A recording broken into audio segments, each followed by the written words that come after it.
Olá pessoal, tudo bem? Meu nome é Lia Monielle Feitosa Costa, sou professora SEDUC Piauí. Atualmente trabalho como coordenadora pedagógica numa unidade escolar estadual e sou mestre em História Social pela Universidade Federal do Ceará. Hoje, pessoal, eu venho aqui para vocês mostrar como elaborar um projeto de pesquisa em História. A intenção desse vídeo é uma orientação básica sobre um passo importante da pesquisa, que é o projeto de pesquisa, certo? O projeto de pesquisa é uma espécie de esqueleto daquilo que você pretende pesquisar, e quando ele é bem fundamentado e bem estruturado, eu garanto para vocês que vocês não vão ter dificuldades quando chegar mais à frente na parte da escrita em si do TCC de vocês.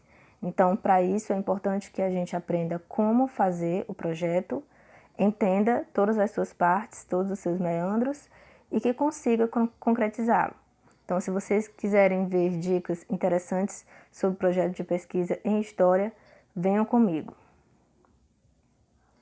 Só um lembrete, pessoal, a gente vai utilizar aqui as orientações feitas pelo professor Ciro Flammarion Cardoso, naquele seu texto muito conhecido, Como Elaborar um Projeto de Pesquisa. Ele é professor da Universidade Federal Fluminense e esse texto é facilmente encontrado na internet. Eu não disponibilizei aqui o link do vídeo, o link do texto, mas com certeza vocês vão encontrar esse texto com bastante facilidade. Então, qual é o primeiro passo? O primeiro passo vem do problema. O problema, a problematização, ela vem de indagações, certo? Que você vai ter ao longo do seu processo como historiador, como formação de historiador. Como é que surge? Primeiro, a gente percebe lacunas a serem preenchidas no campo do saber. Você percebe que existem perguntas que não foram respondidas por meio de outras pesquisas e que foram deixadas para trás. E essas perguntas podem ser aproveitadas por um pesquisador de primeira viagem, por mais pequeno que seja esse universo, mas você pode fazer isso. Outra ideia que induz a esse problema, ao surgimento desse tema, é uma falha no campo do saber. Quando o historiador ele está em desacordo com algo que foi dito em outra pesquisa, por outro historiador, por outro pesquisador. Então, esse desacordo ele gera um outro trabalho de pesquisa, um outro tema, ok? Uma outra ideia também para o surgimento do tema é uma questão pessoal, certo? Uma questão pessoal de que você tem motivos pessoais da sua família, da sua vivência, que induzem você a chegar a determinado tema. Mas o que faz com que o tema ele ganhe fôlego? Esses impulsos mal definidos, mais essas leituras bibliográficas que nós temos ao longo da nossa formação de historiador ou historiadora e mais uma sondagem de arquivos. Sim, porque para que se chegue a um tema bem fundamentado, é preciso que se verifique se há arquivos disponíveis em bom estado de conservação ou se eles pelo menos existem, não é verdade? Então, para isso, chegando a somar todos esses fatores, você chega a um bom tema bem definido, ok? Após você conseguir formular o tema, é preciso localizá-lo num tempo. A qual tempo você quer se referir? A qual década? A qual século? É importante que você tenha isso em mente. Os bons temas, eles têm que ser muito bem localizados em sua periodicidade. Não é apenas isso, dizer também o espaço, aonde ocorre. É pertinente pesquisar um país inteiro? Talvez para um trabalho de conclusão de curso não seja pertinente. É pertinente pesquisar, então, uma região inteira? Também talvez não seja tão pertinente. Quanto mais você reduz a sua escala para estudar melhor o espaço, você tem a tendência a conduzir o seu trabalho para um trabalho mais bem fundamentado. Esse espaço ele tem que ser bem delimitado. Uma outra coisa que você precisa se preocupar, o universo de análise. O que é isso? O que entra e o que não entra no estudo que se compreenderá. Isso vai servir, pessoal, para uma melhor delimitação daquilo que você quer escrever. Qual é o perigo? É você chegar com o seu projeto de pesquisa, quando você não determina muito bem essa parte do universo, e alguém apontar caminhos que você não tinha visto. Então isso pode vir a lhe prejudicar. E lhe prejudica sem que você perceba, porque não era a sua intenção percorrer aqueles caminhos apontados por uma banca ou por um professor. Então vamos lá. Eu coloquei aqui um exemplo de um rapaz cujo projeto de pesquisa, o objetivo era um doutorado em História Social na UFC. E coloquei aqui o nome: Multidão e Movimentos Populares nas Secas do Ceará, de 79 a 98. Perceba como o tempo está muito bem delimitado. Trata-se de um projeto de pesquisa de doutorado, então essa pessoa já tem experiência de pesquisa do mestrado, não é isso? O espaço está bem delimitado. Ah, professora, mas você falou que não poderia ser muito grande. Mas nesse caso aqui, pessoal, se trata de uma tese. Em se tratando de uma tese, de um projeto para uma tese de doutorado, nós sabemos que as escalas, elas tendem a serem aumentadas, certo? Então, por isso que aqui no caso, o nosso colega colocou o Ceará. E nem que você perceba que não abranja todo o estado, mas talvez o objetivo da pesquisa, os caminhos da pesquisa, levem a pessoa a isso, ok?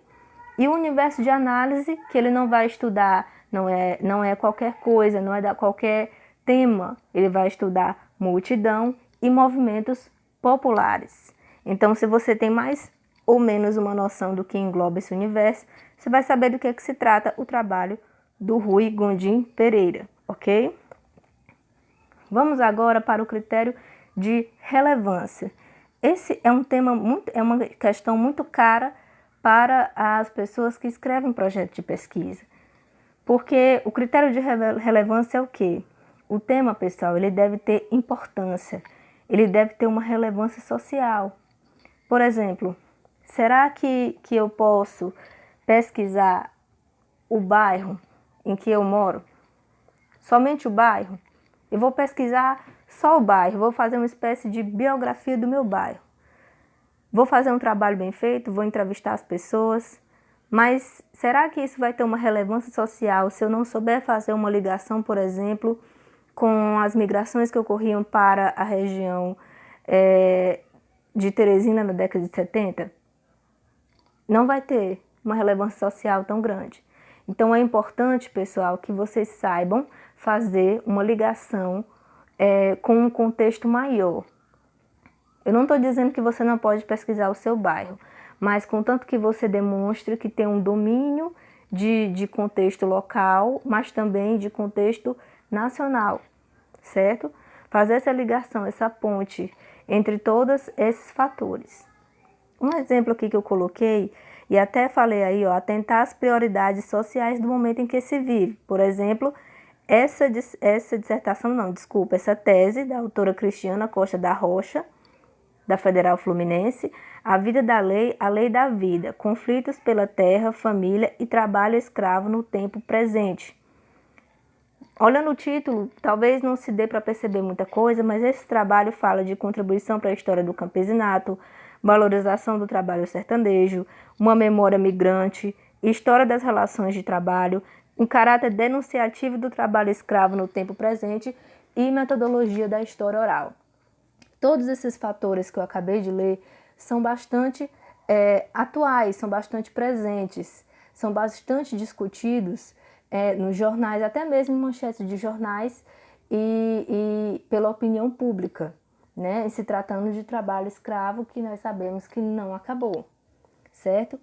Outro detalhe que é chamado a atenção a respeito da questão da relevância, a relevância científica, quais são as contribuições que a tua pesquisa vai ter para o meio acadêmico. É importante você fazer um esforço para fugir às modinhas. O que são essas modinhas?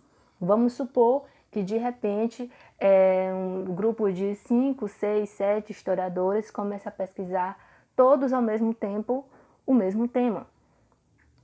E você vai e entra naquela também de pesquisar o mesmo tema porque você não quer perder tempo e porque é mais fácil.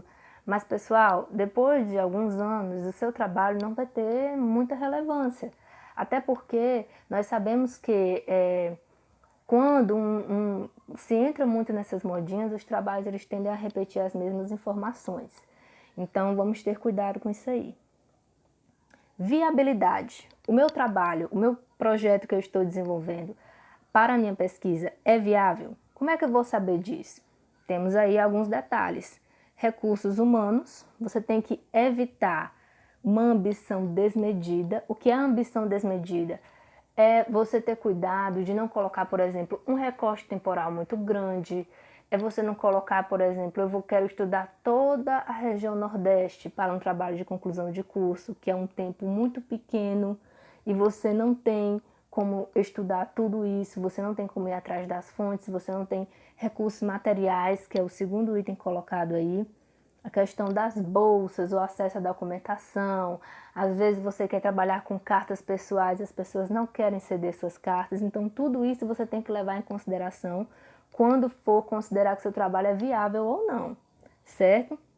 Mas, professora, eu preciso ter bolsa, eu preciso ter dinheiro ali, cheque, para poder ir atrás de fonte, viajar e tal. Independente de você ser bolsista ou não, de você ter um financiamento para pesquisa ou não, o mais importante que você tem que se preocupar é ter disponibilidade de uma documentação abundante.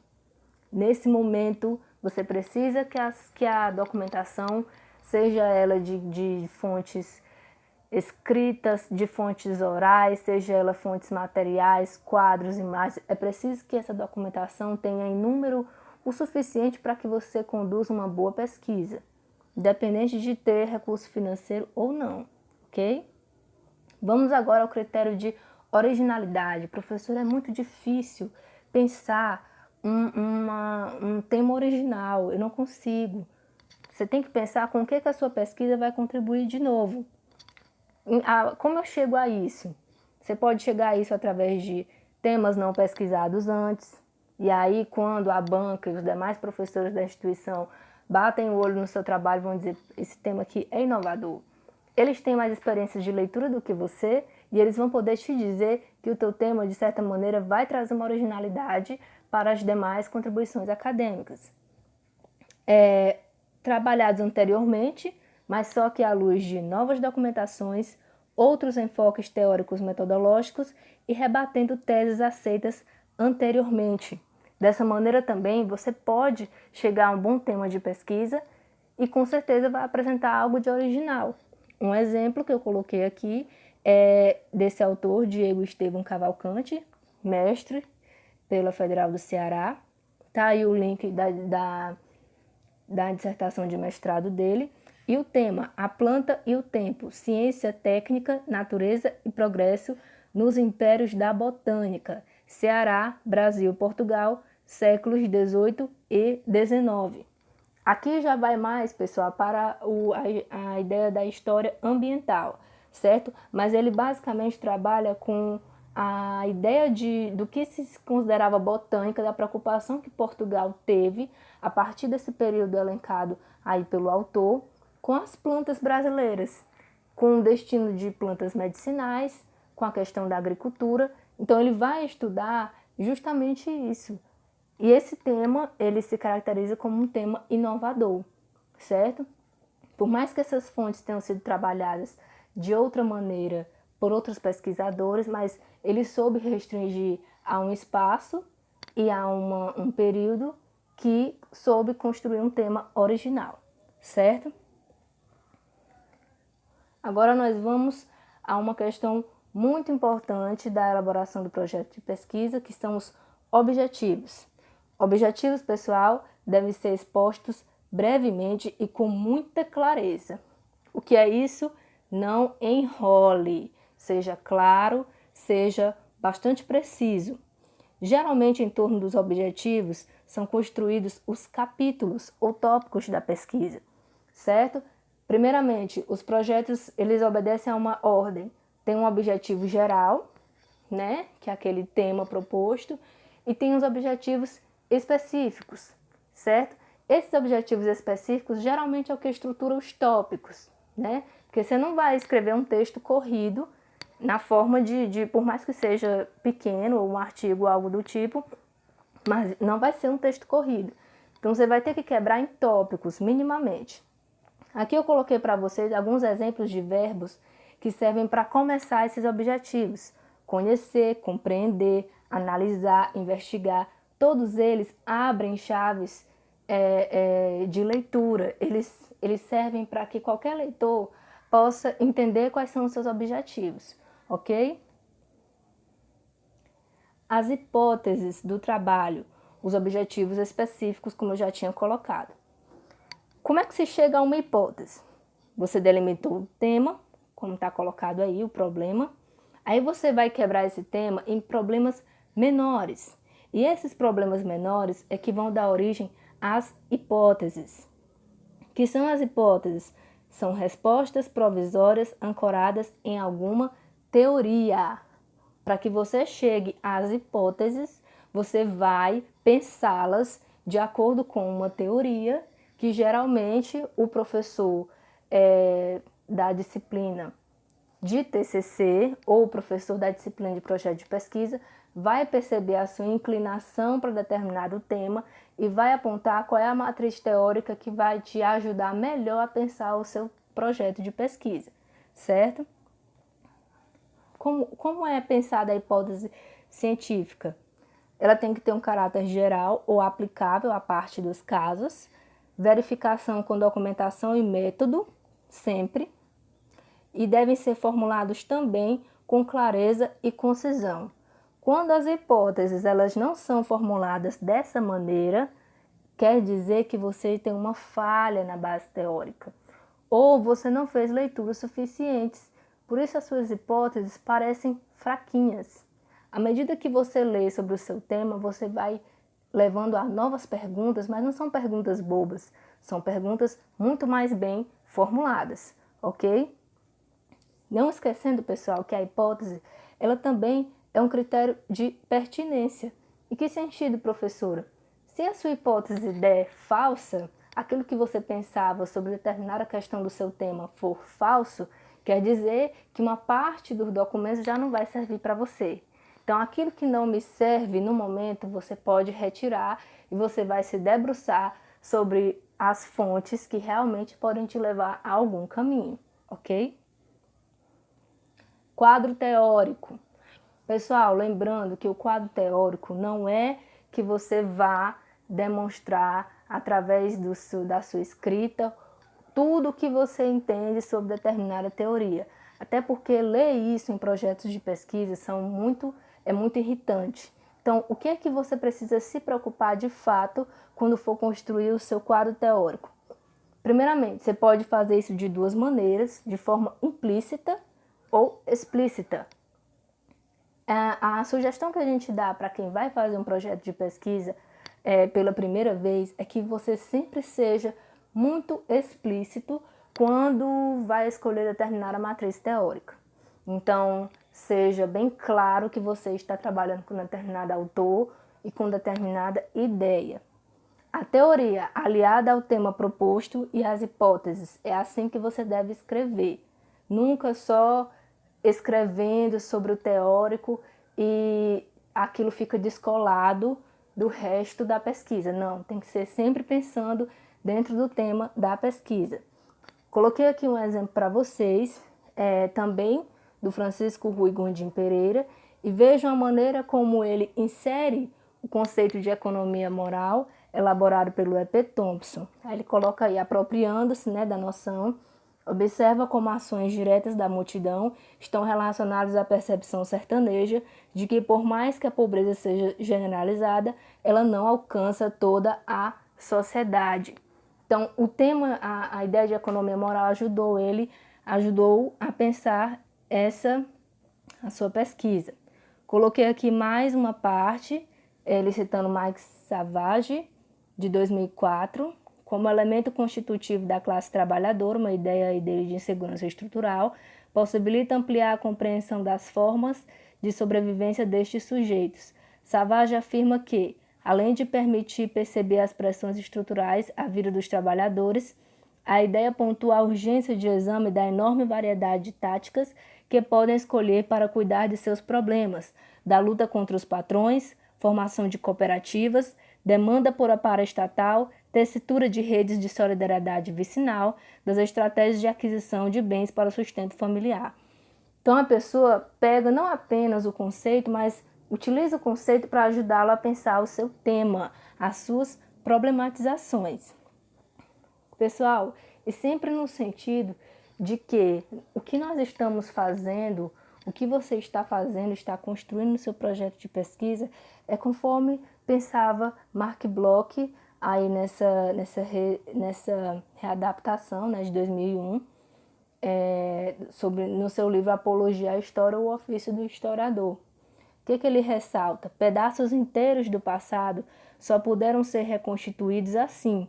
Toda a pré-história, quase toda a história econômica, quase toda a história das estruturas sociais.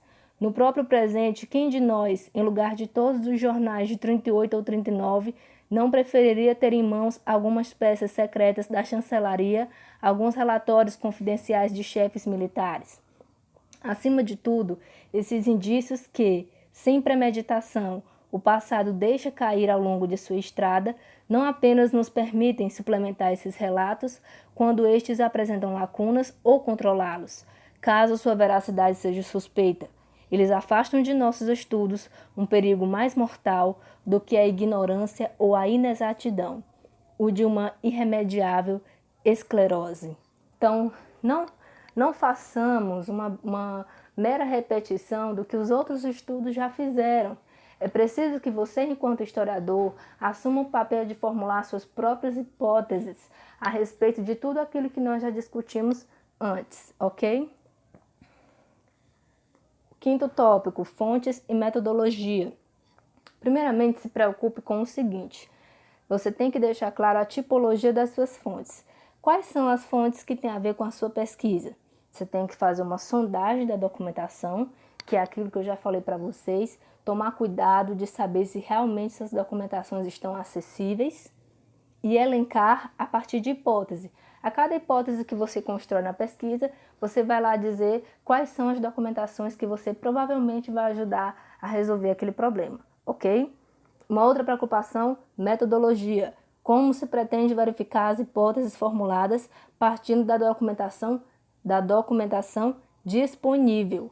A metodologia, pessoal, ela tem que ser de forma breve e pertinente, certo? Cada fonte tem uma metodologia um pouco diferenciada, pode-se dizer assim. Por exemplo, as fontes impressas, os jornais, os periódicos, as revistas, têm uma metodologia própria, certo? Tem algumas coisas que você tem que tomar cuidado quando for trabalhar com esse tipo de fonte. Conforme afirma a Maria Juraci Maia Cavalcante, a necessidade de uma escolha temática por parte do pesquisador de jornais se faz desde logo primordial, devido ao caráter universal e enciclopédico do ato de noticiar. Antes de você chegar até os jornais, é preciso que você tenha um objetivo muito bem definido.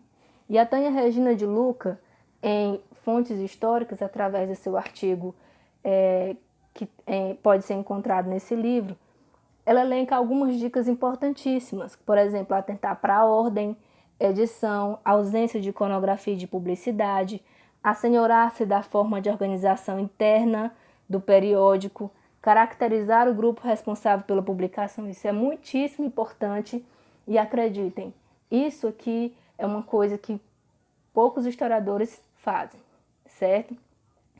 O que você tem tendência a fazer, você pegar a verdade do jornal e colocar tal qual está ali na sua pesquisa. E você não vai entrar pela crítica da fonte. E isso todos nós temos que aprender a fazer, certo? Lugares possíveis para se encontrar fontes impressas aqui no nosso estado.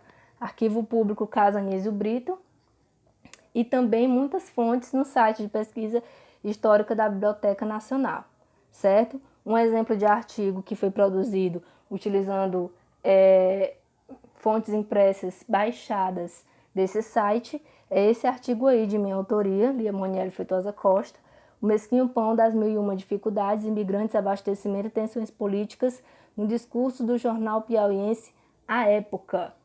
Foi escolhido um ano, alguns meses, algumas edições, e isso gerou um artigo. Então, é uma dica aí para vocês também. Um outro exemplo de fontes que é utilizado são as fontes orais, pessoal. As fontes orais, elas têm uma metodologia e técnica própria, certo? Como a gravação de som e ou vídeo, transcrição, documento de permissão para depoimento oral. Isso é muitíssimo importante para as entrevistas. As fontes orais também são as fontes que são conhecidas por abrirem as portas para as experiências de sujeitos subalternos. Então, pessoas que antes não se conhecia a história delas, a gente passou a conhecer através da metodologia da história oral e capta um elemento caro para a história, que é a subjetividade, certo? Então, um exemplo aí de trabalho, também a dissertação de minha autoria, Leomoniello Feitosa Costa, Cultura e Cartografias de Memórias, Trabalho e Migração de Cearenses para a região do Entre Rios, de 1940 a 1970, tá bom? Aí algumas indicações de trabalho para vocês verem como se trabalha com essas metodologias. O cronograma é muitíssimo importante para você delimitar muito claramente qual é o seu período de pesquisa. Esse cronograma de 2010 e 2011 dividido por semestres, uma maneira mais simples. E aqui nós temos um cronograma mais bem elaborado. Nós temos aí um cronograma que ressalta que esse período de pesquisa, de coleta de dados, ele é bem extenso, percebam, né? E aí tem um segundo ano, como se fosse pensado para 2 anos, tem aí o período de redação e tem o período de correções e escrita do texto, que é a parte mesmo digital. Então, pessoal, perceba que a maior parte é a parte mesmo das fontes. Então, é bom vocês levarem em consideração isso e concentrarem os esforços para garantir que haja uma documentação para a pesquisa, certo? E por último, que tem que constar no projeto a bibliografia, ok? Essa bibliografia pode ser dividida em duas, em fontes e em referências bibliográficas. As fontes podem ser divididas em documentos oficiais, jornais, revistas e fontes orais, e as referências bibliográficas, tudo de acordo com a ABNT, certo? Em ordem alfabética. São todos os livros que você utilizou no seu projeto de pesquisa. E é isso, pessoal. Espero que vocês tenham gostado dessas orientações. Desculpem aí qualquer coisa. Fiquem em casa, nós estamos em um período de pandemia. Tá aqui todas as referências que eu utilizei para fazer esses slides. Tem aqui alguns links de alguns projetos que eu utilizei. E é isso. Boa sorte a todos. Espero que tenha ajudado. Mais uma vez, falo, fiquem em casa e um abraço a todos.